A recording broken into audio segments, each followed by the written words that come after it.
Calaroga Shark Media.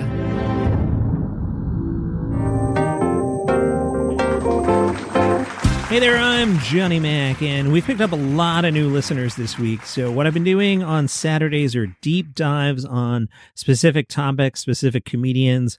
Last week I did Ralphie May, and my point here is I'm trying to highlight comedians from earlier this century who came along a little too early for modern YouTube or social media and podcasts, and these guys died young and would have been awesome. One of them I would consider a friend, Robert Schimmel, who I got to spend a decent amount of time with at SiriusXM early in my run there.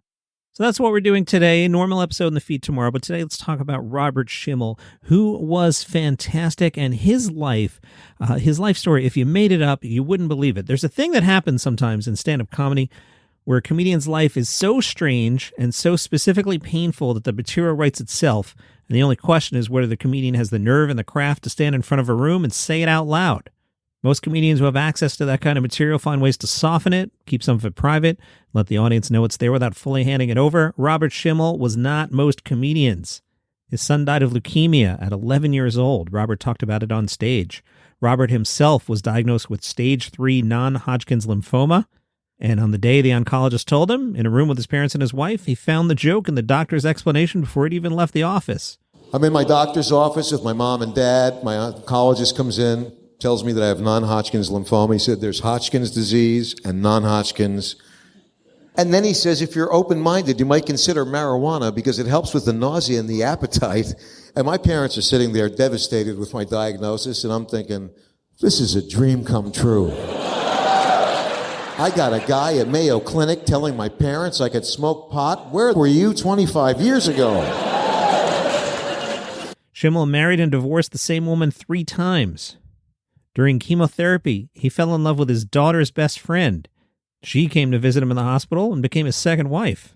Robert was 60 years old and waiting for a liver transplant when his daughter was driving him through Scottsdale, Arizona.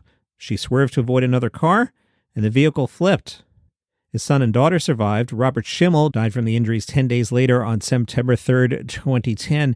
It's kind of like Sam Kinison. If you had guessed how these people would go, you wouldn't have guessed car accident. I mean, Schimmel had all kinds of cancer, and that it was a car is just crazy to me. I didn't realize he was 60. I thought he was younger. Robert Schimmel turned every single piece of his life into comedy that made people laugh and feel and occasionally have to put their hand over their mouth because the laugh and the horror were arriving simultaneously. The actual skill was taking the most brutal and specific facts of one particular life and making them not just funny, but generous, making an audience feel by laughing at his pain that their pain was survivable and laughable too. Robert Schimmel, born in the Bronx, New York City in 1950, grew up there. His sister pushed him to do an open mic night. How many times have we heard a version of that story? Schimmel did it. It worked well enough that a club owner in L.A. offered him a regular spot, so he moved to L.A. and found that the club had burned down before he got there. That kind of bad luck, where the universe appears to be personally invested in thwarting you, followed Robert Schimmel around for his entire life. His big break came in 1986 when Rodney Dangerfield invited him to perform on the HBO Young Comedian special. Here's a guy, I don't know where he's from, and I don't care. He really makes me laugh, all right? Give it up for Robert Schimmel, okay? Robert, here we are now.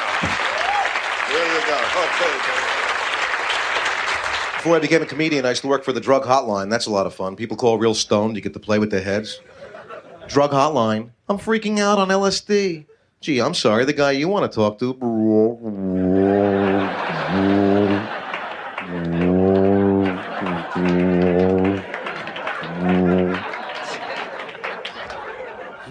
What was that? Listen, you having real scary hallucinations? Yeah. Seeing, like, pigs eating your face? Now that you mention it, yes. Yeah, don't worry, the spiders will kill them. If you ever want to have fun with somebody that's really stoned, all you got to say is it me or is it getting hard to breathe in here? They go... Rodney Dangerfield's taste was impeccable, and his endorsement meant something specific back in those days. Appearing on that special put you in front of an industry that was paying close attention to who Rodney thought was worth watching. Schimmel made the most of it. He got some specials on Showtime, Hardcore in the Big Apple, Guilty as Charged, and became known what the industry calls a comics comic. That is high praise. That is the designation for someone whose peers think is funnier than their public profile suggests they should be. Schimmel wrote for Living Color. He was on Howard Stern regularly. And then after 2006, I think is the math there, when Howard was up at Sirius, that would bring Schimmel into the building, which is where I got to know him. We'll talk about that in a bit. Schimmel was named Stand-Up of the Year at the American Comedy Awards. Remember those? Then Fox greenlit a sitcom based on his life titled Schimmel. Whoa! Now, you may feel a little pressure. Yeah, on the roof of my mouth. Get it out. Just relax.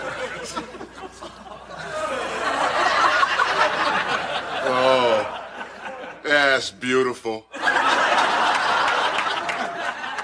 So who you like in the playoffs? What do you get the game on that thing? Dr. Rothman needs a consultation on line 1.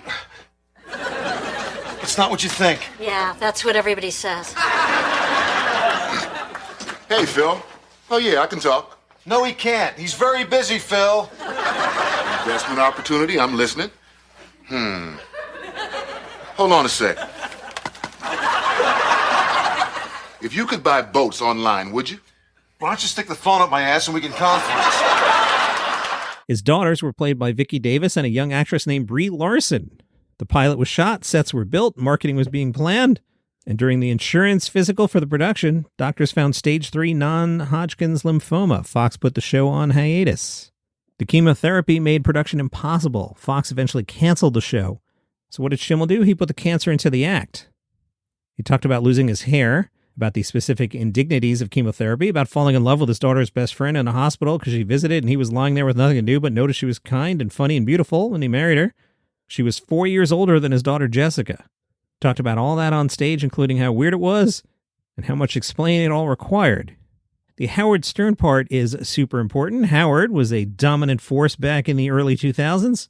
Schimmel worked on that show because he wasn't trying to be transgressive. Stern's show rewarded the thing Robert Schimmel was doing, which was telling the complete truth about his own life without editing.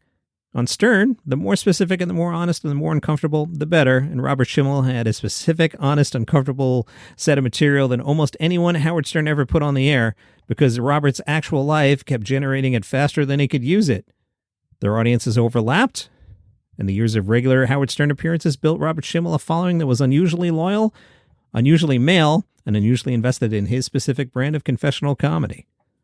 So I got to Sirius to run the comedy channels 2004 or so. And in those early days, Robert would come up frequently and come over and do the Raw Dog channel.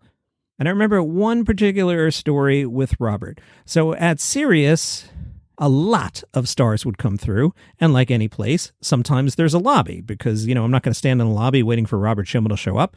So, you take the elevator up and you tell the receptionist you're here to see John McDermott or whoever you're here to see. So one day in the lobby, Robert Schimmel meets David Brenner. Younger listeners may not know David Brenner, a great comedian who had his peak fame in the 70s and 80s, and also a regular Howard Stern guest, was also one of the primary guest hosts for The Tonight Show in the Johnny Carson era, before Joan Rivers kind of took that gig. Anyway, so I'm there and my coworker Phil is there and Schimmel and David Brenner start swapping stories and we go, hold on, can we do this on the air? And they both agree to come back the next day and swap stories. So we put them in the Fishbowl studio, which is the big studio in the lobby, which has all glass. And that's where you would do show-off shows. And we set up 2 old-timey stand mics, like what Bob Hope would use in the 40s. And 2 stools, and Schimmel and David Brenner did an hour of radio just swapping stories. Now, when I left over a decade ago, the tape still existed. I hope whoever took over my office didn't lose that tape because it was fantastic. Let me see if that's online. I don't think it is because that was pre-YouTube. Raw Dog, Schimmel, Brenner. No, there's no video. I don't even see the press release, but you can see this happened. I'm on howardstern.com, and on June 17, 2005, they posted Robert Schimmel stopped by to sit in for the news, etc., etc. Schimmel said he was there to do a show with David Brenner. So it did happen in 2005. And you know what? I came up here. I forgot I did this. Apparently on February 26th, 2022, I did an episode called Robert Schimmel's Stories. So when you're done here, go back and listen to that one. See what version of the story I told. Maybe I'll just tag that on to why don't you just do that, John? I will tag that on to the end of this episode, save everybody some work since I obviously have the audio. Oh, that's funny. See what you learned doing this show? Where were we? Oh, yeah. So Schimmel and Brenner came up and swapped stories for an hour, and it was fantastic. Schimmel's a really good guy, always like super nice to work with. Like, I like working with a pro who has like no attitude and it's just there to do the work and like just no airs about him. And Robert Schimmel is a great guy. His specials, Unprotected in 1999, Life Since Then in 2008, Schimmel Since He'd Been Gone in 2009, are all documentaries of his actual life. He wrote a memoir called Cancer on $5 a Day, and in parentheses, chemo not included. That got him onto NPR's Fresh Air.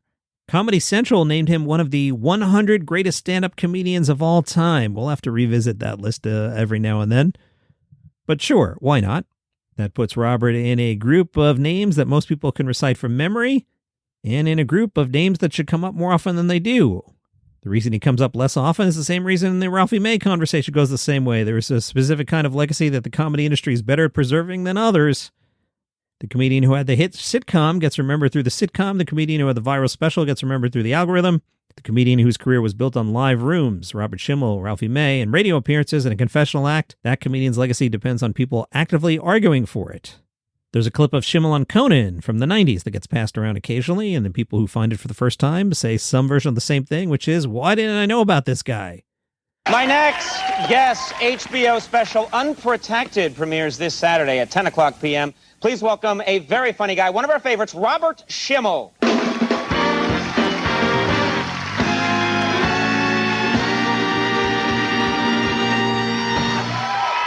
Thank you. Thank you very much. My wife and I just had a brand new baby, and oh, thanks. Thank you. I'm very excited because for the whole pregnancy, she didn't want to have sex. I mean, every time I wanted to try it and we're in bed, you know, she's like, well, I don't feel attractive. I said, yeah, well, believe it or not, my penis has real poor vision. Actually, he's legally blind. Only women think like that, not guys. I mean, really. I mean, I'm with her and I go, come on, honey, you think tonight? And she goes, I'm too fat. What guy would be like that if your wife said, hey, tonight you think you want to do it? Nah, I'm too fat to do it, honey. So I'm laying in bed with her, you know, I'm on the road a lot performing, and she said, you know, can I ask you something? She said, you know, you've been on the road for like 3 weeks. She said, have you been taking care of yourself? I said, yeah, I masturbated a couple of times. She said, masturbate? I'm talking about eating right and exercising. Why isn't he more famous? What happened? Well, what happened is Robert Schimmel never got the sitcom. Robert Schimmel, I would call him a friend. Again, we weren't best friends, but like, good guy to work with. And here, let me dust off that other episode from how many years ago now? I can't do math. 4 years ago. And let's see what Johnny Mac said back in 2022. Here's past me, and I'll see you tomorrow with a normal episode. Today's episode is going to be a lot naughtier than usual. I won't use any particularly sweary words, but the topics are going to be quite adult. So if you listen to the podcast on a daily business with, say, children or a nun or your mom, why don't you bail on today's episode? I'm going to talk about Robert George Schimmel, one of my favorite comedians and someone I knew personally. There's a fantastic interview and a website called Mr. Media that I'm going to pick at. I'll do a lot from that on the back end, but a quick story up top here. Robert told Mr. Media, I went to go see Rodney Dangerfield in Vegas, and my mom and dad were there, and I wanted my parents to meet Rodney because I thought, you know what?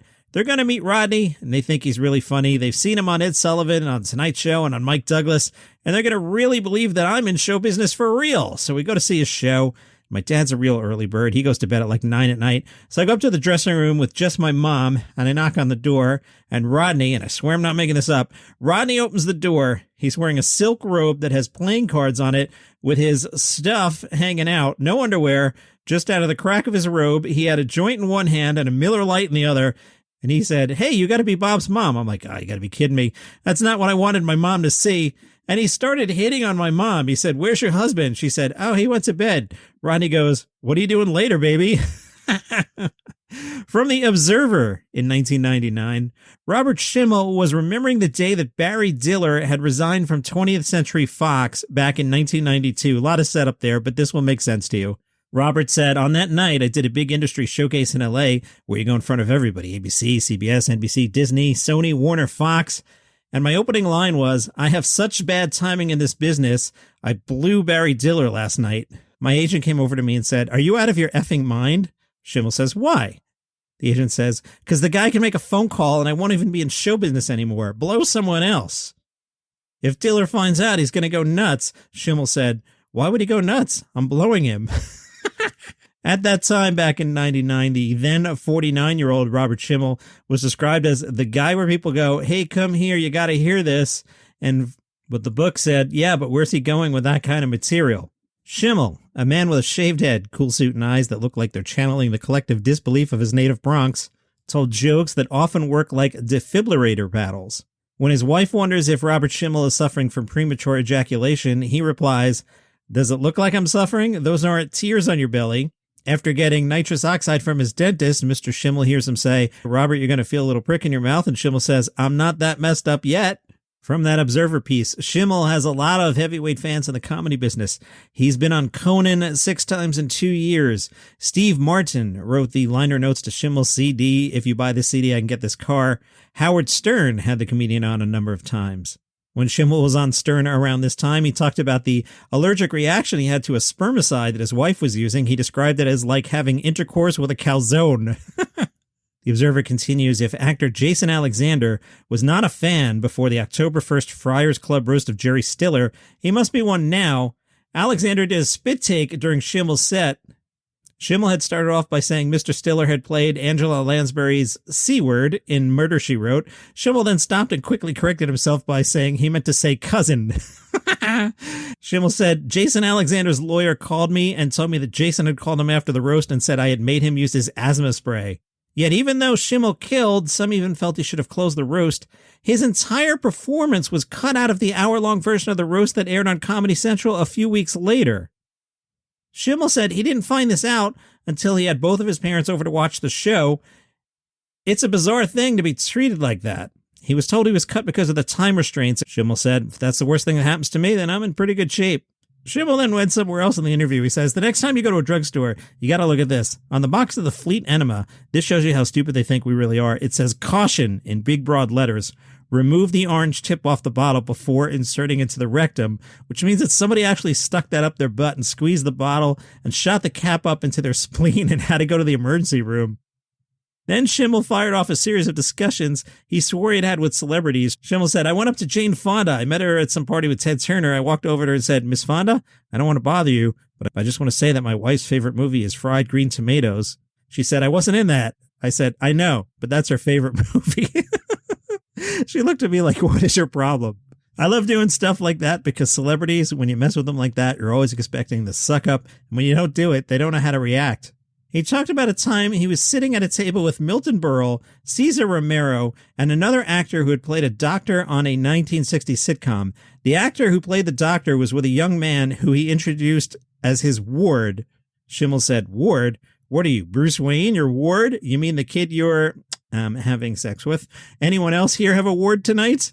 At the awards dinner, they were sitting with Joseph Cotten, who won an award for Citizen Kane, pretty famous movie. Cotten comes by and Schimmel says, Mr. Cotten, I know tonight's your night, but I just wanted to tell you, I've seen Citizen Kane like 35 times and I don't get it. The whole thing was about a sled? Man, you're lucky you made that movie then, because I'll tell you today, that crap wouldn't fly. There's no special effects, and it turns out to be a sled at the end. Nobody's getting laid. I got to know Robert a little bit. He would come up to Sirius a lot in the early days of my run there, running SiriusXM comedy. Really, really nice guy. When he wasn't performing, he was pretty low key, but you'd have a conversation with him, and in his natural delivery, he would just say things that were jokes, and it would take a second to react like, wait, did you just say the most absurd thing? In 2008, he spoke to Terry Gross on NPR. He described how he viewed the cancer. He said, it's like Robert Schimmel, the person, whoever's in my head, that part doesn't have cancer. And it's like I'm trapped in a body that's betraying me. And I don't feel sick in my head. You know, you don't feel like you're dying. You don't even look bad when you have cancer. It's the treatment that makes you look bad. And I feel like my body's the Titanic and it's going down and I'm the captain of the ship and it's going to take me down with it. You can't switch to another body. So back to that fantastic interview Robert Schimmel did with Mr. Media. Still on the topic of cancer, Robert said, there's no way it could not be funny. When you go to the doctor and he says you have open sores in your mouth and down your throat, because that's what happens with chemotherapy, that's to avoid any kind of oral anal contact. And I'm thinking, first you tell me I have cancer and now I can't kiss anybody's ass? When's the punishment going to stop? What did he think I was going to be doing? I could barely eat Jell-O. You're not supposed to have sex when you're on chemotherapy because the chemotherapy in you comes out in all your bodily fluids. So actually they told me that if I had a bathroom that I could use that my wife and daughters didn't use, that would be the way to do it, because sometimes guys pee on the seat and a girl sits on it. And if any of that gets in them, it could be dangerous. And then he said, you could take care of yourself. Robert adds, well, it's really hard to lay in bed and pray to God and say, please let me get through this, and then be taking care of yourself in the same bed, looking up the same ceiling. It's impossible. It just really is. And I prayed, and I had a really hard time doing it. And I'll tell you why. I think I'm more spiritual than religious. I'm laying in bed asking God to get me through this, and it felt like I had a friend I hadn't talked to in 10 years, and out of the blue, I'm calling him and asking him to lend me $1,000. I don't pray all the time, and here I am asking for the biggest thing you could ask for, which is not to die. But I prayed to everybody. I prayed to Buddha. I prayed to Jesus. If there had been a G.I. Joe in the room, I would have prayed to him, anything and everything to get me through it. There's a chaplain in the hospital. They do their rounds every day. When the guy came in for the first time, he said, hi, I'm the chaplain. Are you Christian? I said, no, I'm Jewish. He said, well, I'm sorry that I bothered you. And I said, where are you going? I don't want you to leave. He said, do you want to pray with me? I said, yeah, let's go. He said, okay, but I'm going to be praying to Jesus. And I said, I'm going to be right there with you. I don't want to die and get up there and have Jesus at the gate going, you? Where do you think you're going? I watched George Carlin talk completely in the opposite direction about religion, and it floors me. He makes me laugh so much. When he came out with the book, When Will Jesus Bring the Pork Chops, or whatever it was called, I bought it. I was laughing out loud reading it on an airplane, and the next radio show I did, I talked about how funny the book was. I get home, Carlin calls me, and he goes, are you plugging my book on the radio? Yeah. He said, why? I said, it's effing hysterical. He said, Schimmel, why would you buy my book? All you have to do is ask me and I'd give it to you. I said, I'm not going to ask you to give me your book. I was on the road and I wanted to get it then. Like 2 hours later, a messenger knocked on my door and handed me a package. I opened it up. It was the same book from Carlin. He had sent it over. Inside it says, hey, Schimmel, go F yourself, George Carlin. And I'll finish up with a great story as told by Robert Schimmel. I'm walking down Broadway. Jackie Mason comes out of the stage deli. He's with two friends. They're walking up Broadway, and the two friends stop, and they're talking to somebody else, and Jackie sees me. I'm completely bald. I have a little bit of hair under my lip, no eyebrows, no eyelashes. I'm wearing a baseball hat. Jackie Mason comes over and goes, oh, my God, what happened to you? I said, I just finished chemotherapy. And he said, chemotherapy? You had cancer? What kind did you have? His two friends walk over, and Jackie Mason says, I want you to meet a real funny guy, Howie Mandel. He thought I was Howie Mandel. And his friend says, he doesn't look like Howie Mandel. Jackie Mason says, of course he doesn't look like Howie Mandel. He just finished chemotherapy. He lost a lot of weight. And Jackie says to me, what are you doing in town? Well, I'm doing Conan O'Brien tomorrow. Are you busy tonight? No. How'd you like to have dinner with me and two intelligent comics, have a nice dinner and a conversation together? Schimmel said, all right, where are you staying? At the Parker Meridian. Mason asked, under what name? I said, Robert Schimmel. He said, Robert Schimmel? How'd you come up with that? I said, that's my real name. Jackie Mason said, Howie Mandel's your stage name? And he felt so bad for Howie, I didn't have the balls to tell him that I wasn't him. He did go through with the dinner, and Jackie Mason starts telling people that Howie Mandel went through chemotherapy. Like a month later, I'm up in Montreal for the comedy festival. I'm checking into the Delta Hotel. That's where everybody stays. I've stayed there. That is true. And the first person I run into the lobby is Howie Mandel, and he comes over to me and says, so how am I doing? Robert Schimmel, one of the greats. Follow this podcast on Apple Podcasts, Spotify, wherever you get your shows. See you tomorrow.